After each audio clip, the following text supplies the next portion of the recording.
Minuit. Sur l'esplanade de la Défense, un soir de mai dernier. Les tours des entreprises du CAC 40 sont désertes. La nuit est noire, couleur charbon. Mais en sous-sol, une opération secrète est sur le point de commencer. Hey, salut! Une quinzaine de jeunes militants écolos ont tenté un coup de communication spectaculaire. Leur cible, l'une des entreprises les plus puissantes de France. Qui a besoin d'un t-shirt? Malika Perrault prépare cette opération depuis 3 semaines. Ce soir, l'action, ça consiste en une projection sur le siège d'EDF et devant, au premier plan, un message qui va être EDF, pollution d'État. Et sur le bâtiment, on va projeter EDF, stop charbon. C'est bon les gars? À tout à l'heure. Allez, Merci. Deux groupes s'élancent, s'entraîner.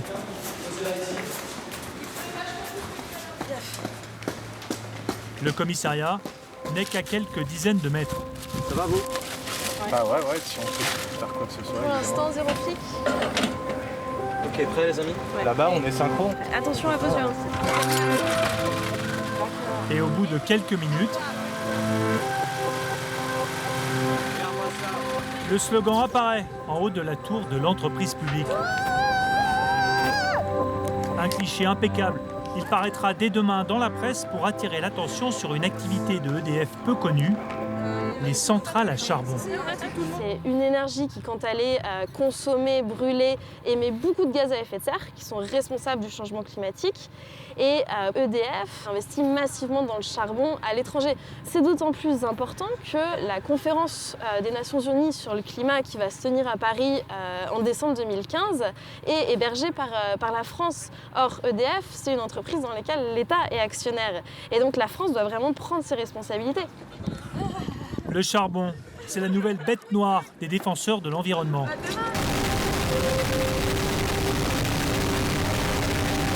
Car tous les experts du climat le disent, cette source d'énergie bon marché est responsable d'un désastre écologique. Les émanations toxiques de certaines centrales menacent gravement la santé des habitants.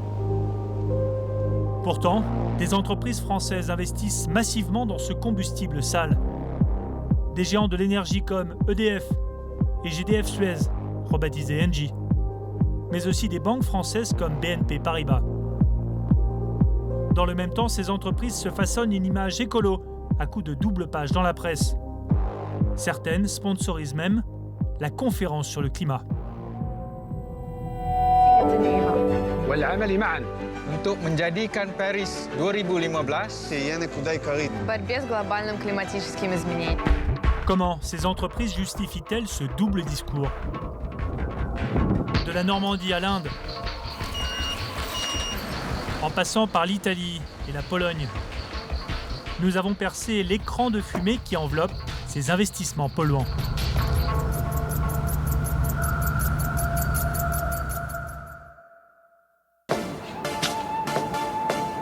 Ces deux cheminées se voient à des kilomètres à la ronde. Plantées au beau milieu de la ville et du port du Havre, elles font partie du paysage depuis 47 ans. Cette centrale à charbon est l'une des 2 dernières opérées par EDF en France. Mise aux normes européennes, l'entreprise publique la présente comme la vitrine d'un charbon propre, ce qui l'a incité à nous ouvrir ses portes. Le jour de la visite, le numéro 2 du site inspecte les derniers chantiers avec le nouveau directeur, Jacques Frédier. Bonjour, ça va bien? Bonjour. Bonjour. Devant notre caméra, la visite commence par les installations anti-pollution. Les travaux sont terminés, on est en phase d'essai, ça avance bien. D'accord. Et là, le dépoussiéreur, il est flambant neuf. Oui, il est prêt à fonctionner. Prêt à fonctionner. En brûlant, le charbon rejette plusieurs types de polluants. Des particules fines, appelées poussières, et des gaz dangereux pour l'environnement et la santé comme le monoxyde d'azote ou le dioxyde de soufre. Pour les filtrer, EDF a construit de gigantesques installations ces dernières années, comme cette usine de désulfurisation à 120 millions d'euros. C'est une station qu'on vient également de rénover de façon très importante pendant l'année qui vient de s'écouler et qui nous permet de respecter des normes environnementales qui entreront en vigueur seulement en 2016. EDF devance la réglementation au nom de l'environnement. C'est en tout cas le message que ses dirigeants souhaitent faire passer. En réalité, le charbon émet un polluant contre lequel aucun filtre n'est mis en place, le dioxyde de carbone ou CO2, le principal gaz à effet de serre. Là, sur ce site, combien ça rejette en CO2 ? Alors, Vous savez combien ça difficile à dire parce que chaque année ça change. L'année dernière, on a peu tourné puisqu'on était sur cet important programme de rénovation de l'unité de production. Selon ce rapport de la Commission européenne, la centrale a émis plus de 2 700 000 tonnes de carbone en 2013, le 6e site le plus polluant de France. Mais c'est surtout en dehors de l'Hexagone que l'entreprise publique pollue. EDF est très actif à l'étranger.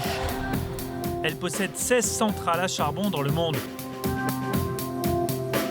Et son plus grand parc se trouve en Pologne, un pays qui est parvenu à repousser l'application des normes européennes.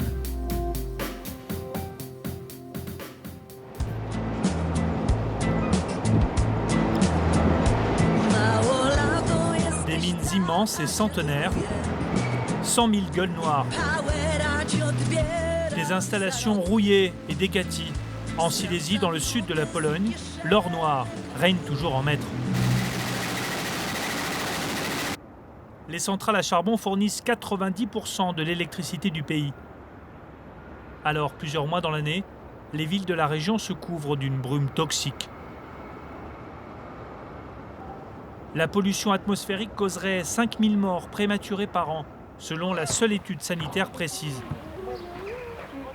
Mais rares sont ceux qui osent remettre en cause son exploitation.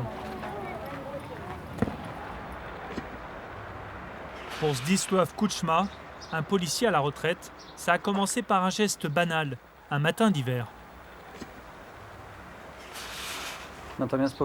Dès que j'ai ouvert la porte, j'ai été entouré par une brume sale.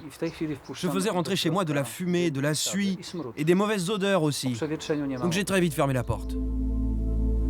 Après 30 années passées dans la police, le commandant Kuczma a décidé de pourchasser un nouvel ennemi, la pollution. Il passe sa retraite à déchiffrer le peu de rapports sur le sujet et il a découvert des niveaux toxiques alarmants dans sa ville. Voici des statistiques officielles. Elles mesurent l'état de l'air à Rybnik. Et il est déplorable. Ce qui est indiqué en rouge, ce sont les dépassements de limites de particules fines. Et on voit très clairement qu'il n'y a eu que 5 jours en février où on pouvait respirer de l'air qui respectait les normes. Et l'un des coupables se trouverait à quelques kilomètres de chez lui. L'unité thermoélectrique de Rybnik, la deuxième plus grosse centrale à charbon de Pologne. Propriétaire EDF. Rendement 1775 kWh, 3 fois plus que celle du Havre. EDF l'a rachetée en 2001 et s'est ainsi implantée dans l'une des villes les plus polluées d'Europe. La centrale émet environ 780 tonnes de particules dans l'air par an. Du plomb, du zinc, du cadmium, du cuivre. Ce sont des substances très nocives pour la santé de l'homme. L'unité rejette trop de gaz toxiques, 3 fois plus de carbone qu'au Havre, et surtout 4 fois plus de soufre et d'azote. Une directive européenne oblige à fermer les centrales qui ne sont pas aux normes d'ici la fin de l'année. Mais en Pologne, les opérateurs ont obtenu une dérogation au nom de la sauvegarde de l'emploi. Ils ont un délai de 4 ans pour faire les travaux à Rybnik ou ailleurs. En attendant, les habitants de la région continuent à souffrir de la pollution. EDF a obtenu une dérogation pour produire de l'électricité tout en maintenant un niveau de pollution élevé à Rybnik. Moi, je le vois comme un permis de polluer l'environnement. C'est tout simplement un scandale. La direction d'EDF n'a pas donné suite à notre demande d'interview, mais nous a affirmé avoir lancé un programme de modernisation. nous n'avons pas obtenu l'autorisation d'aller le vérifier dans la centrale. Nous tentons d'entrer en caméra discrète.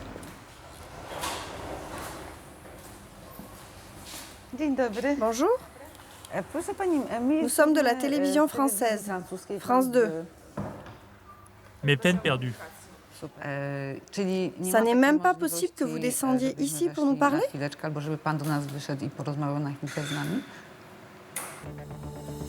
L'entreprise publique est embarrassée car le problème dépasse le cas de Rybnik. Son parc de centrales rejette plus de 60 millions de tonnes de CO2 par an, autant que des pays entiers comme l'Autriche ou la Colombie. Une information dérangeante à quelques mois de la conférence sur le climat. Et cette vérité va éclater lors de l'Assemblée générale des actionnaires d'EDF, au Carrousel du Louvre, à Paris. Nous retrouvons Malika Perrault, la militante filmée quelques jours plus tôt à la Défense. Pour assister à l'Assemblée générale, il faut être actionnaire, donc elle a acheté une action EDF.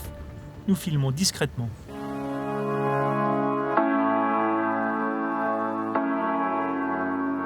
Le mix énergétique, c'est un vrai grand défi. On continue à préparer l'avenir. L'Assemblée commence par un film promotionnel. Il vante la responsabilité environnementale de EDF. Le changement arrive. Ici, on prépare le système électrique de l'avenir pour assurer un bon service et préparer la transition énergétique. 3 minutes d'auto-célébration jusqu'à ce que la militante prenne le micro. Bonjour, je suis Malika Perrault des Amis de la Terre. Bonjour. Donc, vous êtes très attendu manifestement. Visiblement. Vous le savez, cette année est cruciale pour le climat. Et pourtant, vous avez toujours l'intention d'investir dans de nouveaux projets de centrales à charbon dans le monde. Vous dites vouloir accélérer la transition énergétique. Quand allez-vous mettre fin à l'ensemble de vos projets climaticides et destructeurs? Merci. Merci de votre question. Nous avons très largement ces dernières années réduit les moyens de production utilisant des énergies fossiles, charbon ou gaz. Donc nous sommes en phase de réduction rapide en partant d'une situation qui est infiniment meilleure que celle de tous nos grands concurrents. C'est une autre question également au fond, s'il vous plaît.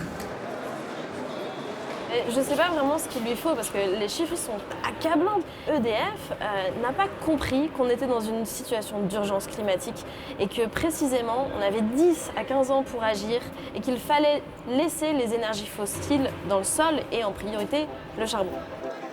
Qu'en pense le principal actionnaire de EDF, à savoir l'État français? Quelques jours plus tard, industriels, financiers et experts se retrouvent à l'UNESCO pour un mini-sommet, la Business and Climate Week. Plusieurs membres du gouvernement se sont déplacés. Ségolène Royal est là pour signer un accord avec des industriels. Déjà, on va prendre une photo avec tout le monde. La ministre de l'écologie dispose d'une représentante au conseil d'administration de EDF. Elle affiche pourtant un discours très déterminé sur le charbon. Il y a deux exigences. Première exigence, c'est de dire maintenant on arrête d'investir dans le charbon et on investit dans toutes les marges de manœuvre dans le renouvelable. Et deuxièmement, pour les investissements en cours, on pose une exigence sur la propreté maximale des technologies du charbon. C'est une pression que vous faites, parce que pour l'instant, c'est pas été décidé comme ça en tout cas. C'est l'administration, mais ça sera la position du représentant du ministère de l'Environnement. En réalité, le gouvernement peine à imposer cette exigence de propreté, même dans les entreprises dont l'État est l'actionnaire principal. Devant l'UNESCO, des militants écolos manifestent pour rappeler qu'EDF n'est pas un cas isolé. Son principal concurrent français, Engie, l'ex-GDF Suez, brûle même encore plus de charbon, malgré une communication très verte. Vous avez remarqué, comme petit à petit, le monde change. Le noir est maintenant presque vert. Et GDF Suez est maintenant Engie. Car le monde change et avec lui, toutes nos énergies. Le monde de Engie, c'est aussi 30 centrales à charbon. L'une d'entre elles est au cœur d'un scandale environnemental à 100 km de la frontière française. Vado Ligure, sur la Riviera italienne. Ses pins, sa plage et sa centrale à charbon. Construite dans les années 70, elle appartient à une entreprise italienne, Tirreno Power, détenue à 50% par l'ex-GDF Suez. Depuis un an, elle est fermée, sur décision judiciaire. Le motif cinglant figure sur cet acte d'accusation, disastro ambientale, catastrophe environnementale. Dans ce dossier explosif, le procureur vient d'inculper 6 cadres français et belges de GDF, certains pour homicide involontaire. Il s'appuie notamment sur cette étude épidémiologique, selon laquelle la pollution aurait causé la mort d'au moins 427 personnes entre 2000 et 2007.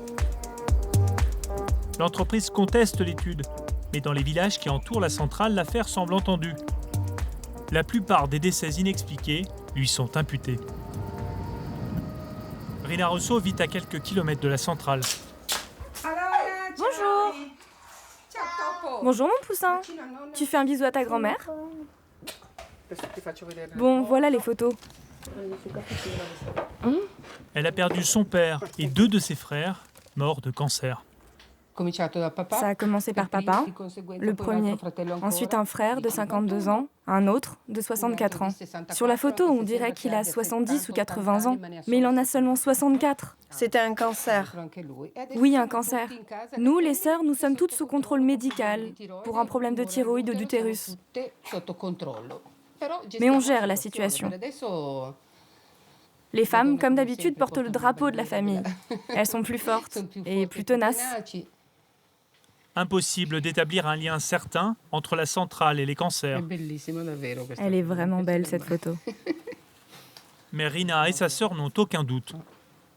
Le nombre de cas est si élevé, pas seulement dans ma famille, mais en général, que selon moi, ça ne peut venir que de la pollution. Pour répondre aux accusations, la société qui gère la centrale a multiplié les campagnes de contre-communication et les journées portes ouvertes. Pour nous, la maîtrise des rejets polluants, c'est ce qu'il y a de plus important. Les visiteurs vont voir que le moniteur de contrôle des émissions est au centre de la salle de commande. Nous espérons qu'ils ressortent avec la conviction qu'ils peuvent croire en Tirreno Power. Mais la justice italienne suspecte toute une série de négligences et d'engagements non tenus. Elle s'appuie sur des écoutes téléphoniques réalisées par les carabinieri italiens. Nous nous les sommes procurés. Dans un premier extrait, un cadre de l'entreprise et le directeur de la centrale, Pasquale Delia, évoquent l'installation d'un faux détecteur de pollution. L'agence nous impose de mettre un capteur sur la cheminée. Un de plus. Mais nous avons pris la décision de ne pas le faire. Nous avons choisi un capteur sur la cheminée... disons, virtuel. Dans une autre écoute, le directeur regrette le sous-investissement dans la centrale.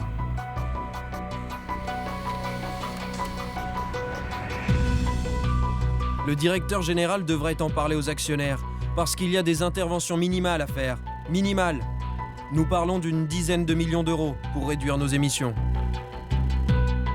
Un banquier de l'entreprise évoque enfin une entrevue avec de hauts dirigeants de GDF Suez l'an dernier à Paris, parmi lesquels affirme-t-il Isabelle Kocher, actuelle numéro 2 de Engie. Nous lui avons dit « Regardez Kocher, vous avez récolté 700 millions d'euros de dividendes. S'ils n'avaient pas été versés, ils auraient pu être utilisés pour nous faire une centrale en or massif. » Isabelle Kocher n'a pas souhaité répondre à notre demande d'interview, mais elle conteste le récit du banquier. Au siège du groupe, à la Défense, la direction d'Engie a un département responsabilité environnementale. C'est sa responsable qui a été mandatée par le groupe pour nous recevoir. Sa ligne de défense, les émissions de la centrale n'ont jamais dépassé les seuils fixés en Italie. Nous avons toujours respecté la réglementation, que ce soit la réglementation, les lois en général, la réglementation environnementale, que ce soit en Italie ou ailleurs. Et sur le cas particulier de cette centrale, Vado Ligure, je ne peux pas vous donner plus d'éléments puisqu'il y a un processus en cours, il y a une décision de justice qui est attendue, donc je ne peux pas m'exprimer davantage sur ce point-là. La mise en examen ouvre la voie à un procès. À Vado Ligure, Rina et sa sœur en attendent beaucoup. Je veux que pour une fois, quelqu'un paye, que les responsables payent, les dirigeants, tous ceux qui ont été de connivence, qui étaient d'accord, qui ont donné des permis. Je veux qu'ils changent leur façon de produire de l'énergie. Plus de charbon, ça suffit le charbon. Un vœu pieux. Si en Europe, les normes environnementales ou la justice incitent les entreprises à fermer leurs centrales à charbon, ce combustible polluant a le vent en poupe dans les pays en forte croissance.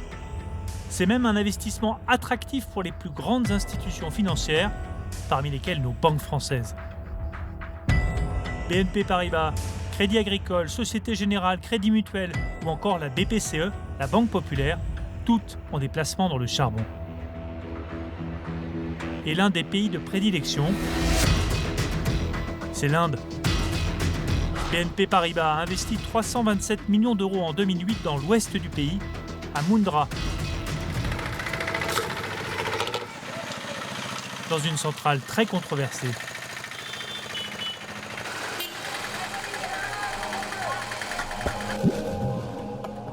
Mundra, c'est l'un des plus grands sites thermiques au monde.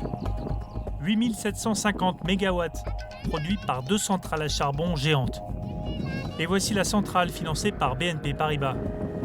Tous les ans, plusieurs milliers de pêcheurs s'installent entre les cheminées et la mer.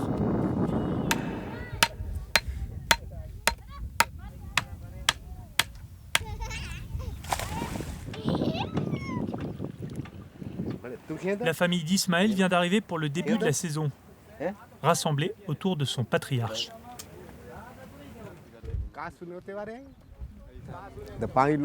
Alors comment est la mer aujourd'hui? Tu as vu des bateaux partir pêcher? Seulement quelques-uns. La majorité va partir demain, je pense. La famille a vu ses conditions de vie se dégrader depuis la construction de la centrale. Lorsqu'ils ont construit leur centrale, ça a tout détruit. Ils ont détruit une route que l'on utilisait et recouvert une source. Elle était très abondante.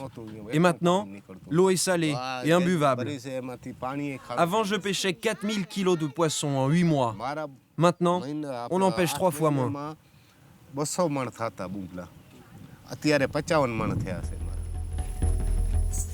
Bonjour, comment ça va? Bonjour. Pour se défendre, Ismaël a monté une association avec plusieurs autres pêcheurs et fait appel à un expert reconnu en Inde. Allez, on te suit. Soumya Dutta, ingénieur en environnement. La centrale pompe de l'eau de mer, puis la rejette dans ce chenal relié à l'océan. Soumya Dutta n'a pas eu besoin de beaucoup de moyens pour en mesurer les conséquences. Un simple thermomètre. La température de l'eau est de 35,2, 35,4 degrés. Alors que dans la mer, elle est entre 29 et 30. 5 degrés de plus ici. Et on sait que n'importe quelle espèce marine habituée à des températures de 29 ou 30 degrés vit très difficilement dans 5 degrés de plus. L'ingénieur suspecte aussi l'entreprise de rejeter des produits chimiques. Sans les polluants, il n'y aurait pas cette mousse. Quand on remue l'eau de mer, normalement, on ne voit pas ce genre de mousse. Donc c'est un indicateur de la présence de produits chimiques. En 2011, il prélève des échantillons. Et une simple analyse en laboratoire lui permet d'identifier un taux faible d'oxygène dans l'eau, un marqueur connu de la présence de polluants. Il retranscrit ses analyses dans ce rapport, intitulé « Le vrai coût de l'énergie ». Une ONG le finance pour aller le présenter à la Banque mondiale à Washington, l'un des principaux investisseurs dans la centrale avec la BNP. Et la Banque mondiale valide la plupart de ses conclusions. 4 ans plus tard, Soumya va le constater, peu de choses ont changé. Devant la centrale, il mesure les émissions de particules fines. Ça va prendre 21 secondes. Là, on est bien au-dessus des limites légales, là aussi. Il n'y a que pour les particules de 10 microns qu'on ne dépasse que légèrement, et les villageois sont exposés à ces particules 365 jours par an. Derrière la centrale, sous le pont roulant utilisé pour transporter le charbon, nous découvrons une étendue noire de poussière. Le pont roulant n'est pas hermétique. Et avec la quantité de charbon qui tombe ici chaque jour, c'est aussi toxique que de vivre près d'une mine.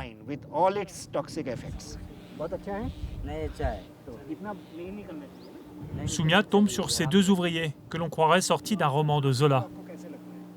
Ils travaillent et dorment ici depuis 4 mois.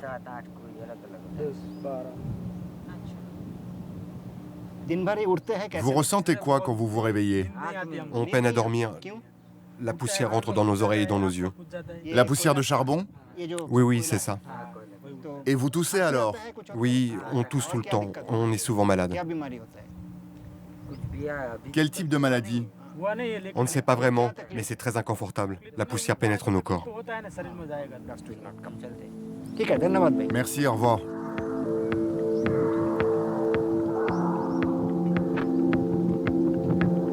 Ni le groupe indien qui gère la centrale, ni l'actionnaire BNP Paribas n'ont accepté de répondre à nos questions. Mais Soumia a pu rencontrer plusieurs cadres de la Banque française à Paris en avril dernier. Quand je les ai vus, ils m'ont dit qu'ils n'avaient pas conscience de ce qui se passait ici. Alors que tout le monde sait que la réglementation est appliquée moins fermement ici en Inde, qu'il y a des lacunes dans la loi. Ils auraient dû poser la question, est-ce que votre pont roulant est bien hermétique? Est-ce qu'il y a des villages proches de la centrale? Ces questions n'ont pas été posées car ils étaient intéressés par le profit. Le profit avant toute chose. Aujourd'hui, le charbon couvre 40% des besoins en énergie de la planète. Mais la mobilisation commence à produire des effets. Ces derniers mois, de grands groupes comme Total, AXA ou encore le Crédit Agricole ont annoncé la fin de leurs investissements dans ce combustible. La fin, peut-être, du charbon roi.